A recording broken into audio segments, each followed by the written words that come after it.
Buenas noches, ¿cómo están? Hoy, como les decía en la sesión de ayer en la noche, hoy sí les mando el correo con el artículo de Joseph Stiglitz del 1 por el 1 para el 1%. También les mando el informe del 2019 de los Objetivos de Desarrollo Sostenible y la Agenda 2030. Recordando que estamos en el 2020 y al 2030 nos queda una década. Qué pena voy a hacer esto, pero esto lo hice para mostrarles este libro. Ya este libro nos habla sobre el 2050. Entonces, si ustedes pueden, digamos, adquirir el libro o algo así, por favor, traten de obtenerlo. Es el mundo en el 2050. Entonces, ya están pensando en el 2050, 2100.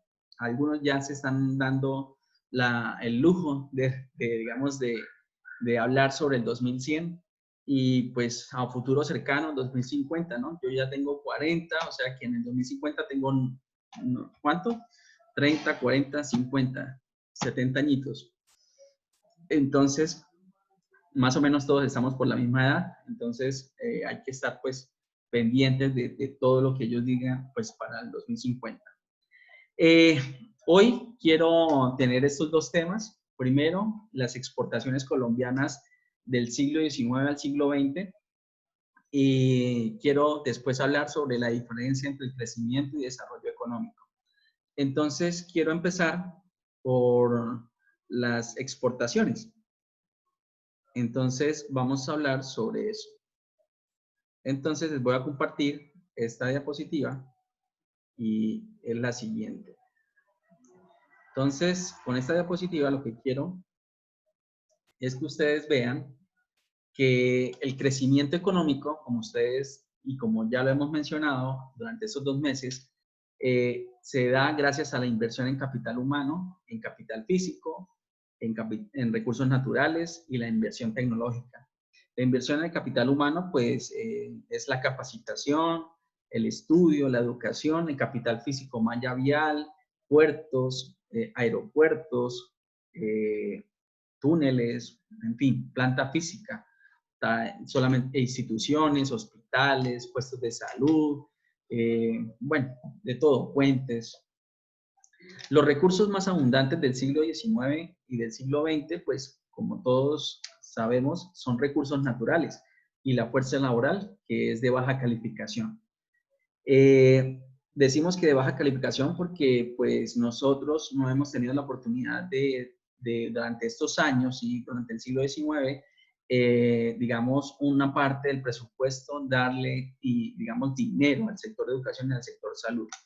Entonces, pues por eso se dice que es de baja calificación. Estos datos son de un libro que se llama Crecimiento Económico, siglo XIX-XX, y pues son tips de un economista llamado José Antonio Campo.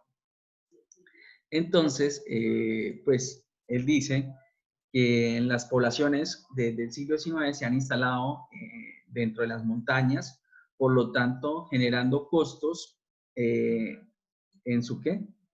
Espera un momentico que ya. Esto, generando unos costos al transporte. Por lo tanto, la apertura económica, recordemos que se inició con la estrategia real del expresidente Virgilio Barco, de aquí de Cúcuta, de Norte de Santander, y fue firmado pues, por el expresidente también, César Gaviria, en el 1991. Ahí se le da la apertura para que Colombia pueda exportar e importar bienes y servicios. Los productos tradicionales, estamos hablando en el siglo XIX y el siglo XX, son el café, el oro, el petróleo y el banano. Según con Ocampo, Colombia no avanzó mucho en materia económica durante el siglo XIX. En el siglo XX, Colombia se posiciona en un nivel intermedio debajo de México, Chile y Brasil.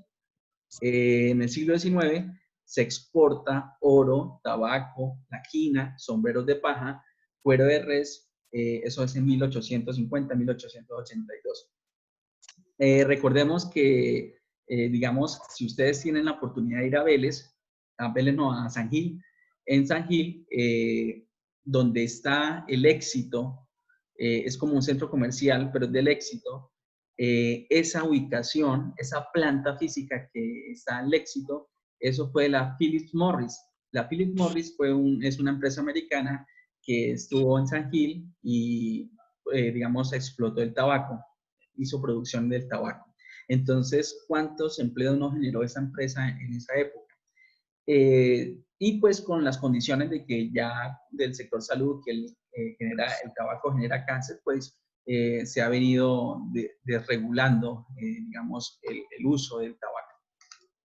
Finalizando el siglo XIX, se empezó a exportar café. Recordemos que el café entra por el lago Maracaibo y pues son el catolicismo, en forma de penitencia, le decían que cultivara café.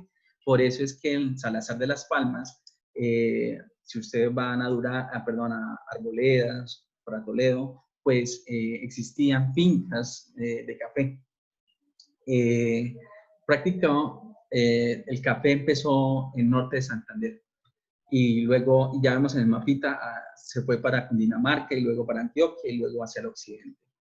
Recordemos un punto a favor, las guerras de los 1000 días. Eso fue en 1899-1902. Es igual como estamos ahorita. Durante una guerra no se genera consumo, la actividad económica está paralizada. Igual ahorita con el virus, estamos con la pandemia, es igualito. No hay actividad económica, es una hecatombe. Hacemos un paréntesis, ahorita pues digamos los economistas a nivel mundial están sugiriendo, digamos, que a los países que tengan deuda externa le condonen la deuda, es decir, se la eliminen, porque sería algo absurdo.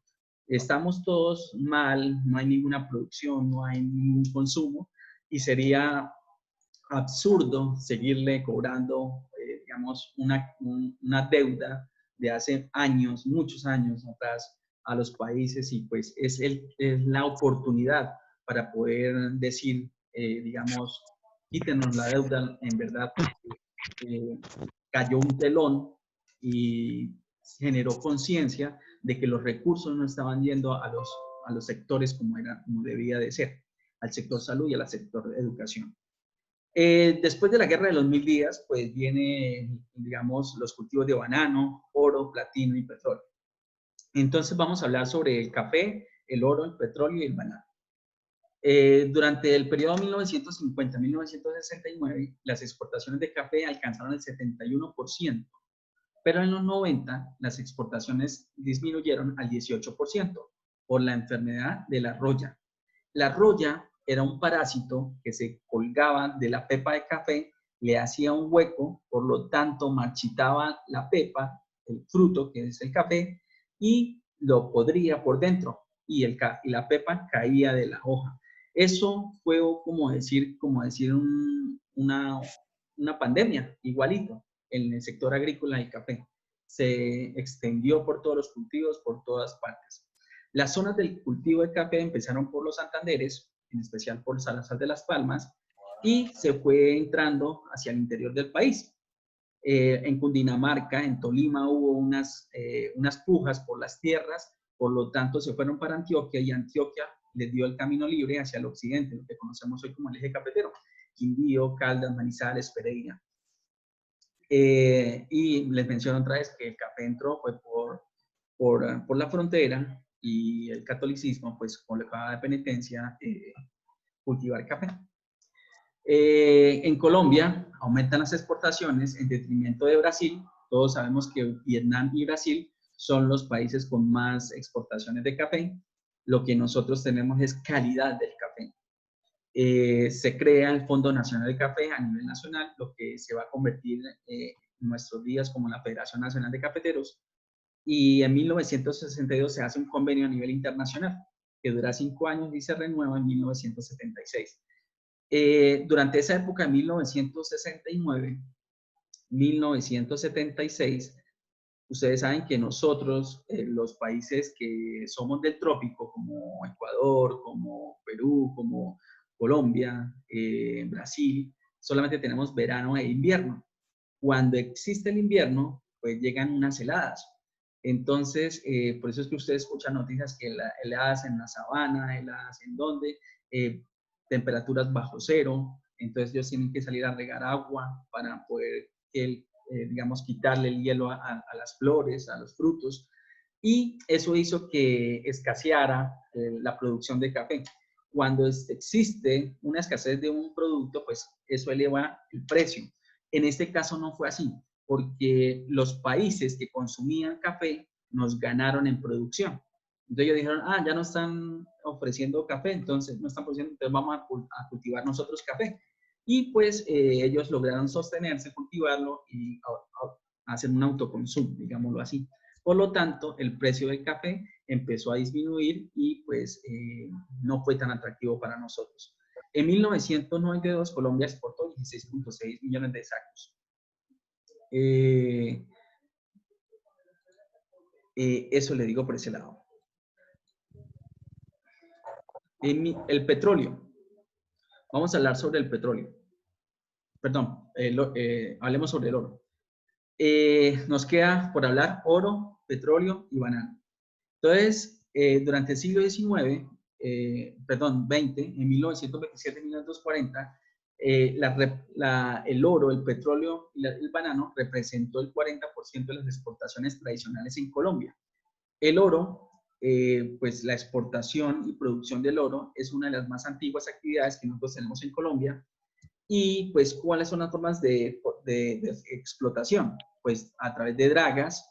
Ustedes cuando ven que va la máquina y draga el río Pamplonita, pues como para que haya una mejor fluente, eso es socavones. Si ustedes han tenido la oportunidad de ir a la mina de Zipaquirá o la mina de Nemocón, ellos le dan a la piedra y son huecos, unas cuevas, eso lo llaman socavones.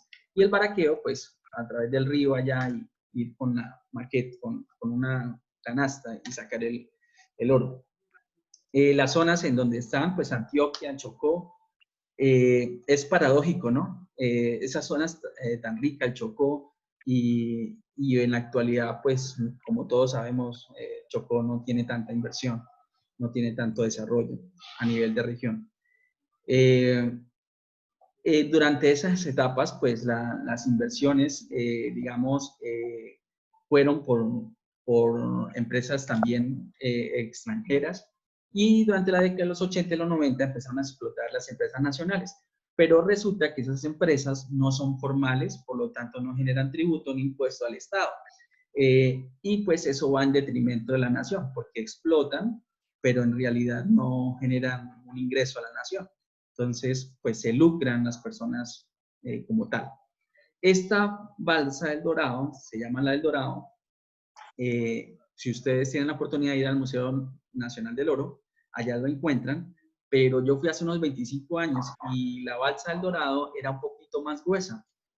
Yo fui hace como unos 4 o 3 años otra vez al Museo Nacional del Oro y pregunté que por qué la diferencia en esa balsa dorada tan pequeña y parece un hilo. Entonces me dijeron que hubo un incendio. Entonces, pues, ustedes ahí sacarán sus propias conclusiones. El petróleo. En el petróleo, pues, las zonas, recordemos que para esa época nosotros tuvimos la pérdida de Panamá. Por eso es que quiero que también es una historia patria, historia colombiana. Nosotros como colombianos debemos tener eso también presente. La guerra de los 1000 días y la pérdida de Panamá. Ojo con las fuentes. Hay fuentes que dicen cosas que no son. Las zonas, pues Barranca Bermeja y Barco en el río del Catatumbo. También pasa lo mismo. Empresas extranjeras explotan y son las que tienen el capital, la tecnología. Por lo tanto, nosotros también empezamos a generar pregrados a nivel de universidad, como ingeniería de petróleos, ingeniería de minas, porque eso tiene que tener capital y sobre todo tecnología para el estudio de los suelos, los topógrafos, en donde existe gas, en donde existe el hidrocarburo. Entonces la Exxon construyó en 1921 la refinería de Barranca Bermeja y la concesión fue hasta 1951, con Texaco. En 1926 se generó la primera exportación y al siguiente año se publicó. Shell intensificó los estudios de exploración en Colombia y descubrió el yacimiento de Casabe y entró en la producción en los años 40. En 1940 se creó el Ministerio de Minas y Energía y se empezó a hablar en 1961 de crear una empresa estatal para la explotación del hidrocarburo. Entonces, en 1965 se descubre en Orito, Putumayo, un yacimiento. En la década de los 90, debido a una alianza entre British Petroleum y Ecopetrol, digamos, se exploraron estos yacimientos, Cusiana y Cupiagua. Y hoy en día, pues ya esos grandes pozos no tienen, los niveles son muy pocos. Gracias, es la explotación, recordemos que se hace a una inversión de capital humano, capital físico y la tecnología. Como ya les decía, pues el cuento es que estos recursos pues no van a durar toda la vida, ya vemos que está escaseando, entonces hay que ahorita tener otro chip de mentalidad y son las energías renovables. ¿Dónde está el futuro del crudo en Colombia? Según Ocampo, él dice que el futuro está en la cordillera oriental. ¿Y quién está en la cordillera oriental? Pues está Cúcuta, norte de Santander, y está Santander, y aquí está el crudo. Entonces, yo no sé si ustedes vieron hace 3, 4, 5 años sobre digamos, discusiones que tenían por las regalías de la explotación de los yacimientos en las regiones. Entonces, eso era un tema que, pues, la verdad, yo no sé qué pasó con eso. Y, pues, para resaltar, Ecopetrol siempre ha sido una empresa a nivel nacional que ha generado y ha puesto unas altas tasas de, digamos, en nivel de empleo a nivel nacional. Eso con respecto a las yacimientos. Entonces, si vemos, el café también, fue en el siglo XIX, más o menos siglo XX, el oro explotado por empresas extranjeras, el petróleo, y vamos a hablar sobre el banano. El banano también, pues, la explotó una empresa también internacional, la llamada United Fruit Company, es la única empresa exportadora hasta 1966 en el lugar, pues, en el Magdalena, y en la década de los 70 se generó el auge de las exportaciones y esto favoreció la penetración de los mercados europeos. Eso con respecto a las exportaciones tradicionales. ¿Qué nos sigue? Nos sigue las exportaciones no tradicionales. Lo que tenemos acá, digamos, el arroz, las esmeraldas, las flores, el algodón. Entonces, esas exportaciones no tradicionales tienen que ver con los sectores agrícolas, el sector industrial y el sector minero. Entonces, allá hablamos del algodón, del arroz, como le mencioné, las flores, el tabaco, la carne de res, las frutas, las legumbres, bebidas, incluyendo azúcares, entonces Fresco Royal, todo lo que tiene la industria en eso. Jugos Calúa, jugos, bueno, ustedes saben todos esos jugos. Hilados, tejidos, confecciones, productos de plástico. En el caucho, voy a hacer un paréntesis. En la revista Rolling Stone el año pasado les dio un artículo, salió en la revista, o sea que es significativo a nivel de la sociedad, porque le dieron digamos, un artículo en la revista Rolling Stone. Entonces ahí hablaba sobre la explotación del caucho en el Amazonas, en detrimento de los indígenas. Entonces, si sale en la revista Rolling Stone el año pasado es porque es significativo para la sociedad. El cuero y sus manufacturas, maderas y sus derivados. Las artes gráficas, la industria de los químicos, metales comunes, materiales y equipos de transporte, carbón y esmeraldas. Estas exportaciones no tradicionales se desarrollaron más en el a mediados del siglo XX y en principios del siglo XXI. Entonces, esto, pues, es lo que yo tenía preparado para las exportaciones tradicionales. Las exportaciones no tradicionales las vemos la próxima semana, junto con el artículo de Joseph Stiglitz. ¿Listo? Ahora vamos con la otra presentación, que es sobre el desarrollo y el crecimiento económico.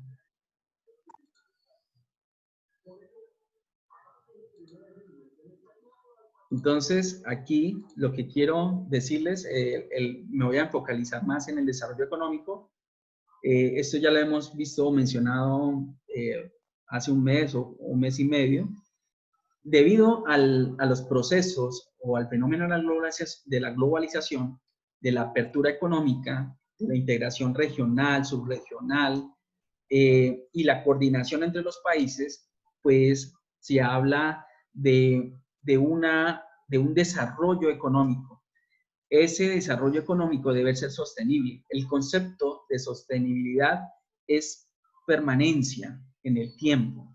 Ese es el concepto de sostenibilidad. Por eso es que se habla de responsabilidad social empresarial. Los informes de sostenibilidad ambiental, porque deben ser informes sostenibles en el tiempo, como en la empresa. La empresa debe ser sostenible en el tiempo. Usted no debe crear una empresa y a los 2 años se quebró, sino debe ser sostenible en el tiempo. Ese es el concepto de sostenibilidad. Como les decía, eso ya lo sabemos de memoria. Digamos, el crecimiento económico nosotros lo asociamos con el PIB, con el PIB per cápita y con las variables macroeconómicas, desempleo, la tasa de cambio, la balanza comercial, la tasa de interés, y nosotros lo vemos o en dinero, como digamos 35 billones de pesos, o como una tasa de interés, perdón, como porcentaje, perdón. Pues algunos economistas en el tiempo han hablado sobre el crecimiento económico, algunos importantes como John Maynard Keynes, que fue el que sacó a Estados Unidos de la crisis del 29, es un inglés, es el papá de la macroeconomía, en lo que estamos haciendo. Robert Solow, ¿perdón? ¿Tienen algo que decir? ¿No? Bueno, Robert Solow, que es la persona que pues hace modelos de crecimiento, entonces él dice que si nosotros invertimos en capital y en fuerza laboral, pues algunas sociedades van a estar mejores que otras. Y pues Friedrich Hayek, que es uno que dice que si depende de las innovaciones y de cómo está el medio, pues vamos avanzando. El crecimiento económico es totalmente diferente al desarrollo económico sostenible. Recordemos que va ligado, pero no es lo mismo. El desarrollo económico es un proceso evolutivo. Joseph Schumpeter, él dice que hay que invertir en el capital humano, en educación. Entonces, ¿qué es pues, el desarrollo económico sostenible?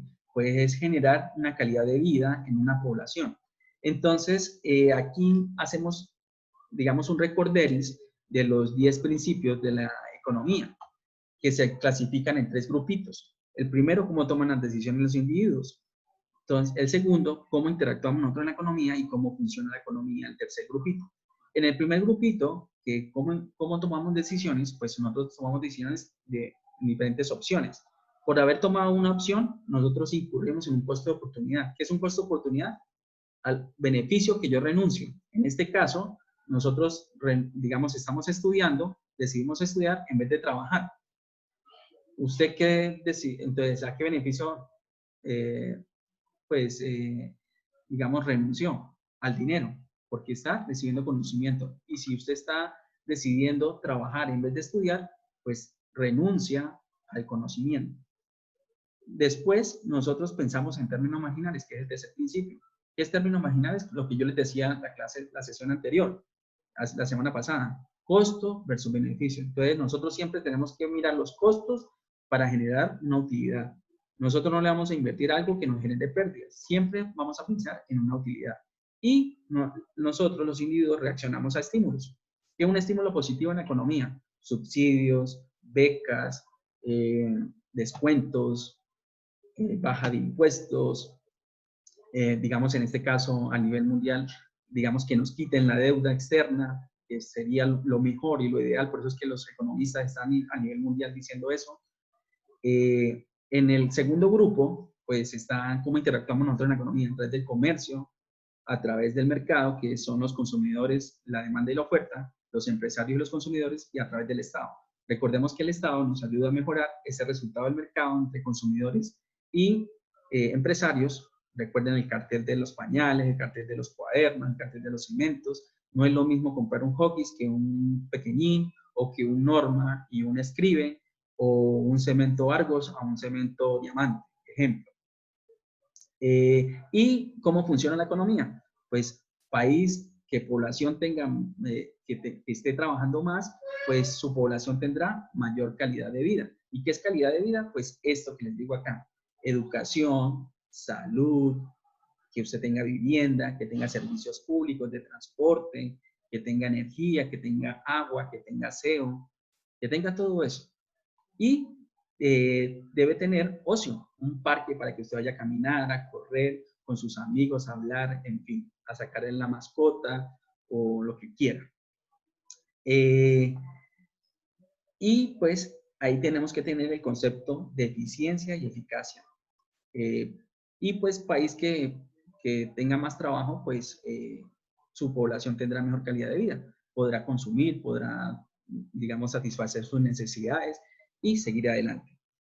Hagamos una comparación con Venezuela. Venezuela es una dictadura, la gente tuvo que salir, está comiendo, están comiendo esto, están hambrientos, no tienen con qué comer, tienen que salir del país, hay grupos al margen de la ley, se generan violencia, se genera de todo. Entonces, su población no tiene consumo, no tiene calidad de vida, por lo contrario, están azarados, tienen que salir o tienen que hacer lo que ellos digan, están subyugados. Entonces, eso no es bueno. Por eso es que Colombia está mejor que Venezuela, digámoslo así. Aquí les puse este mapamundi para decirles que en todos lados hay pobreza. Aquí en el continente africano, como yo les mencionaba en la primera sesión, aquí se matan por los diamantes. ¿Y quién los compra? Los europeos. Aquí no vale la vida. Aquí no hay respeto por la vida. Aquí se matan por un diamante y los compran los europeos, aquí en el continente. Y nosotros también tenemos, aquí en el suramericano, en centroamericano, hoy no sé quién es más pobre, si Venezuela o Haití. Haití con un terremoto, Venezuela una dictadura. Norteamérica también tiene. En esta pandemia se bajó el telón y puso en conciencia, generó conciencia en que los recursos no están llegando al sector salud, no están llegando al sector agrícola, no están llegando al sector de educación, a ningún sector. ¿Para qué usted quiere dinero si usted ahorita no puede salir a ningún lado?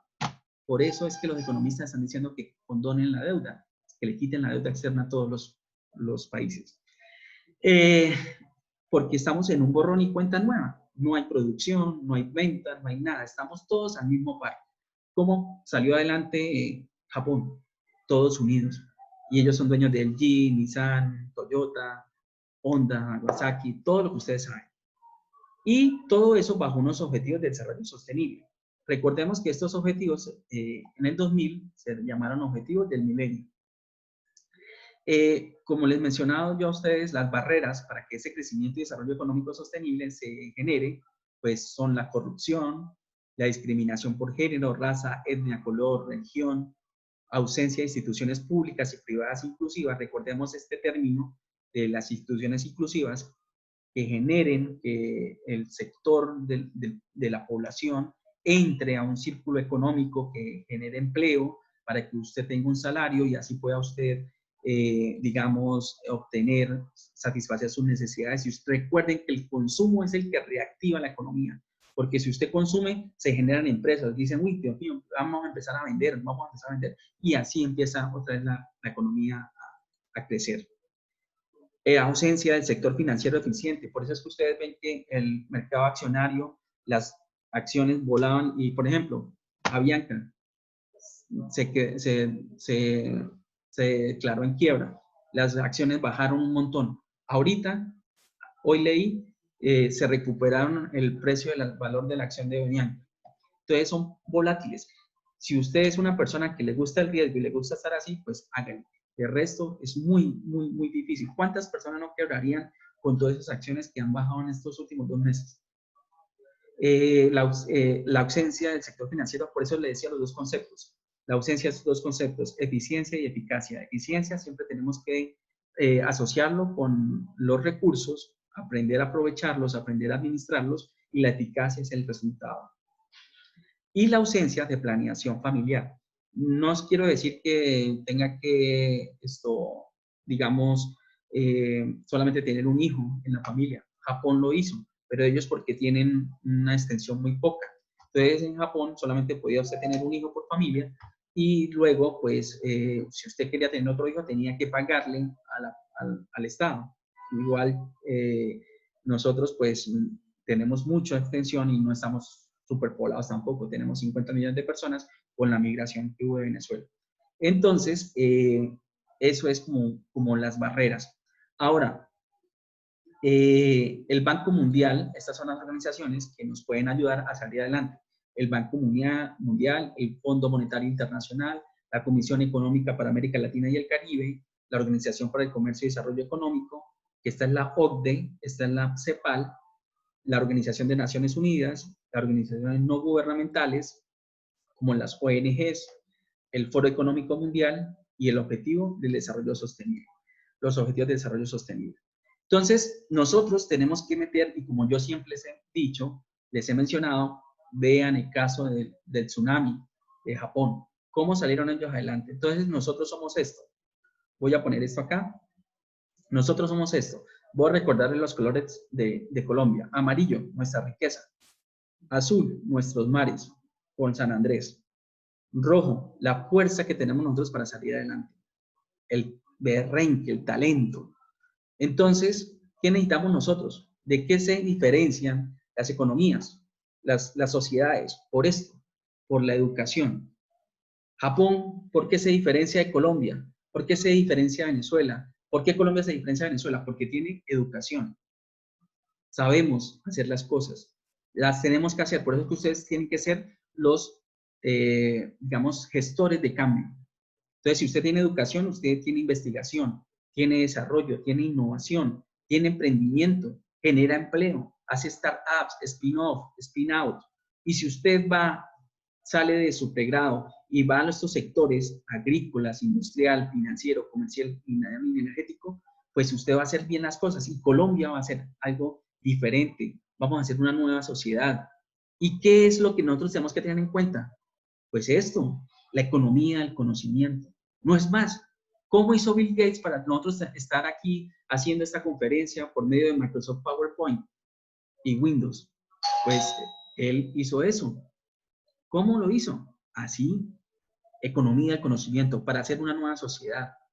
¿A través de qué? La programación, la robótica, generar patentes y así en ser una potencia a nivel mundial. Jóvenes, ahorita todos estamos a la par. Se bajó el telón, todos están igual, nadie está produciendo, todo el mundo se quebró, no hay ventas. Entonces, tenemos que hacerlo. Es el momento, jóvenes, para hacerlo. ¿Y cómo podemos hacer eso? Unidos, a través de la educación. Eso es la diferencia entre las sociedades, la educación. Usted a través de la educación tiene cultura y a través que tenemos ahorita el internet, podemos viajar inglés, podemos hacer de todo. Usted ahorita puede tener la plata del mundo, el dinero del mundo, pero usted no puede salir de Colombia y ningún otro país lo puede hacer. No hay viajes a nivel internacional. Entonces, se bajó el telón, se generó una conciencia. Los recursos no están yendo a los sectores como tales. Muchachos, me quedan exactamente 1 minuto. ¿Les gustó o no les gustó? Sí, profe, a mí Sí, me gustó profe. mucho. Bueno, Chévere, bastante. listo, perfecto. Entonces, ahorita les envío el artículo de Stiglitz y todo lo demás. Ok, muchachos. Ay, sí, porfa. Feliz noche. Profe, una pregunta. Señor. ¿El libro que nos mostró, cómo es que se llama? El mundo en 2050. Yo lo tengo en inglés, pero ustedes consíganlo en español. Listo, Ah, profe. listo, perfecto. Mundo en el 2050. Listo. Ya hay Chao, por ahí profe. que están hablando del 2100. Bueno, chao, muchachos. Chao. Listo, profe. Hasta luego, que estén bien. Listo, chao. Chao, profe, que descanse. Listo, chao. Chao, profe, Nos gracias. vemos. Listo, chao. Pues, chao, profesor.